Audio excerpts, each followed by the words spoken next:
Halo saudara, kita berjumpa lagi dalam Sapaan Gembala GKI bersama saya, Priyo Utomo dari GKI Cipinang Indah, Jakarta. Saudara, mari kita berdoa. Kami bersyukur ya Tuhan Allah kami yang baik untuk hari kemarin, hari esok, bahkan juga saat ini yang Tuhan anugerahkan buat kami. Karena itu ya Tuhan, kami percaya bahwa hari-hari waktu yang Tuhan anugerahkan ini boleh kami nikmati bahkan juga bersama dengan firman Tuhan. Kami serahkan ya Tuhan, segala sesuatu yang boleh terjadi atas diri kami. Di dalam Kristus kami berdoa. Amin.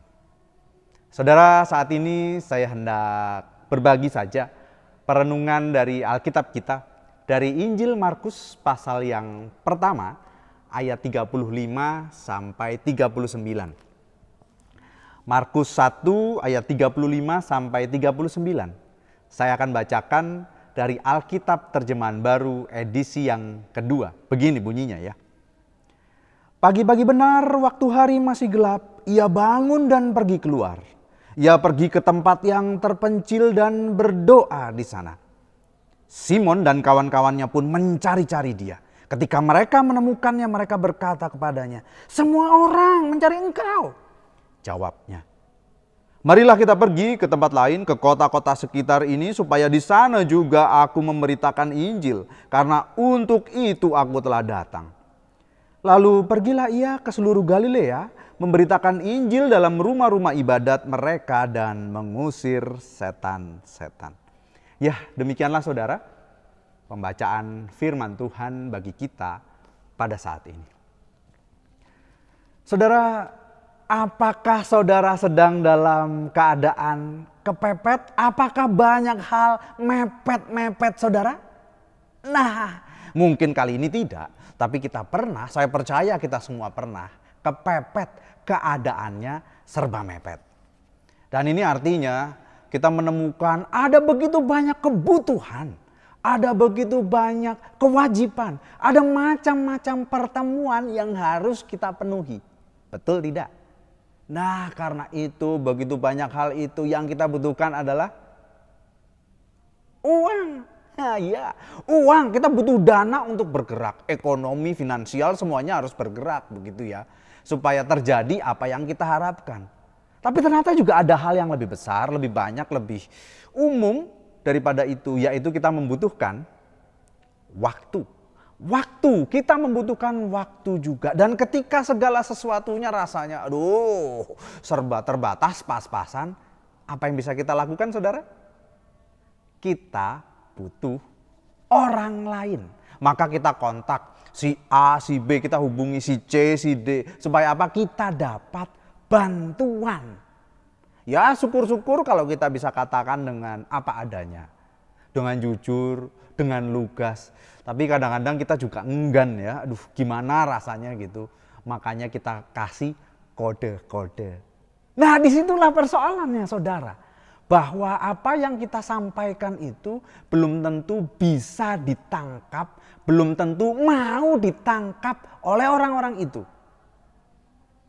Mereka belum tentu mau memahami, bisa memahami apa yang sedang kita butuhkan. Pertolongan dari mereka. Nah, saat itulah saudara, kita ngerasa ternyata segala sesuatu yang saya punya, orang-orang, relasi, network, jejaring kita itu belum tentu bisa jadi pegangan hidup kita.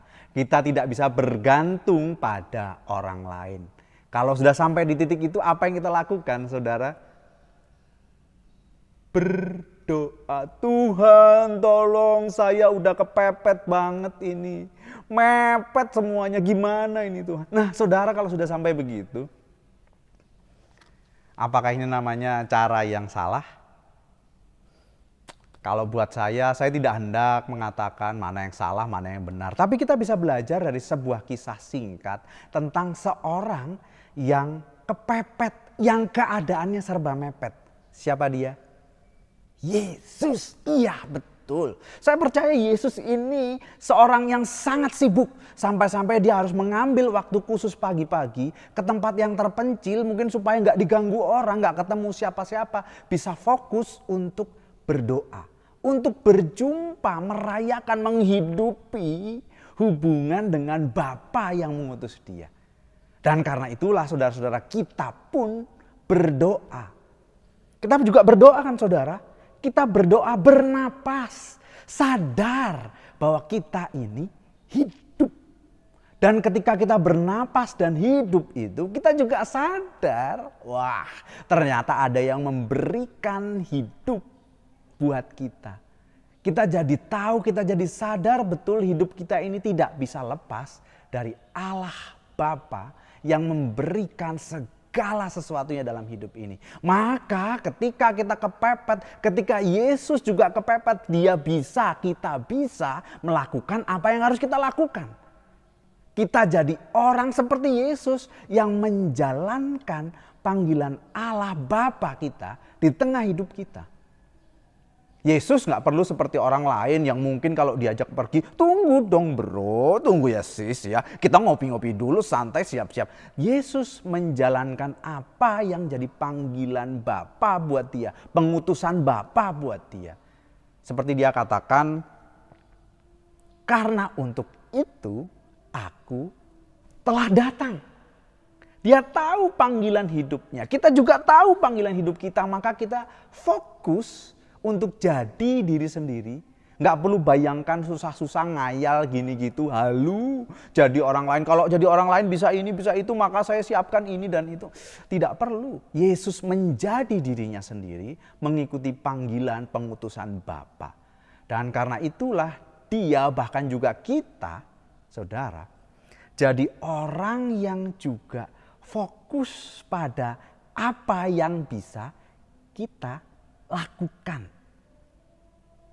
Kita fokus pada apa yang kita lakukan. Sehingga sekali lagi ketika kita sadar kita hidup di dalam anugerah Tuhan. Entah itu di dalam keluarga, di tengah-tengah pekerjaan, di keramaian pergaulan. Kita tahu siapa diri kita dan apa yang bisa kita kerjakan. Sekalipun keadaannya serba mepet, sekalipun kita jadi orang yang kepepet, kita tetap ingat mepetnya ke siapa? Tuhan. Dan kita juga tahu mepetnya bagaimana? Ya, dengan apa yang bisa kita lakukan. Selamat melanjutkan hari saudara. Tuhan menemani. Kita berdoa ya. Tuhan Allah Bapa kami yang kami kenal dalam Kristus, yang bersama-sama dengan kami di dalam Roh Kudus. Kami bersyukur untuk waktu yang sudah berlalu, untuk segala sesuatu yang boleh kami hadapi, baik di masa depan, lebih-lebih pada saat ini. Kalau kami saat ini letih, bekerja letih, mengusahakan banyak hal dan butuh istirahat, kami bersyukur ada Tuhan. Tuhan yang terus mepet-mepet dengan kami. Kami yang kepepet ini Tuhan pepet juga. Tuhan dekati dengan kehadiran Tuhan. Sehingga kami hari ini boleh meminta. Kami mohon ya Tuhan, ajarilah kami, buatlah kami lebih mudah untuk mengenali kehadiran-Mu dalam hidup kami.